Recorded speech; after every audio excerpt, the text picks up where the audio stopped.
ઐતિહાસિક અને સુપ્રસિદ્ધ પવિત્ર મહાકાળી ધામ પાવાગઢની 44 કિલોમીટર લાંબી પરિક્રમા યાત્રાનું આયોજન મા કાળી યુવક મંડળ દ્વારા ભવ્ય રીતે કરવામાં આવ્યું। આ પવિત્ર યાત્રા શ્રી વાઘેશ્વરી માતાજીના મંદિર પાવાગઢ ખાતેથી શરૂ થઈ હતી, જેમાં ઘણી સંખ્યામાં ભક્તો અને સંતગણો ઉપસ્થિત રહ્યા હતા।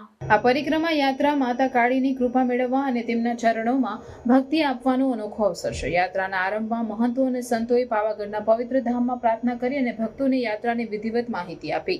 પવિત્ર યાત્રાના સ્થળો દર્શાવતા અને માર્ગદર્શિકા તૈયાર કરેલી હતી, જેથી ભક્તો માટે યાત્રા સરળ અને સુવ્યવસ્થિત બની રહે।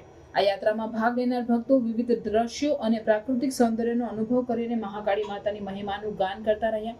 યાત્રાના દોરે વિધિવત વિધાન અને ધાર્મિક ગીતો સાથે પરિક્રમાનો માહોલ ઉત્તેજક અને ભક્તિમય બની ગયો હતો। આ યાત્રાનો મુખ્ય હેતુ ભક્તિ, શાંતિ અને સમર્પણના ભાવને જગાડવો છે। યાત્રાના સમય દરમિયાન ભક્તો માતા કાળીની કૃપા મેળવી તેમના આશીર્વાદથી પરિપ્લાવિત થયા। આ યાત્રાના આયોજન માટે મા કાળી યુવક મંડળના સભ્યો અને સ્વયંસેવકોનું મહાન યોગદાન છે। તેમના પ્રયાસોથી યાત્રા સંકલન સુચારુ રીતે થઈ શકી। ભક્તો માટે પાણી, ભોજન અને આરામની વ્યવસ્થા કરવામાં આવી હતી, જેથી તેઓ યાત્રા દરમિયાન કોઈ પણ પ્રકારની અસુવિધાનો સામનો ન કરે।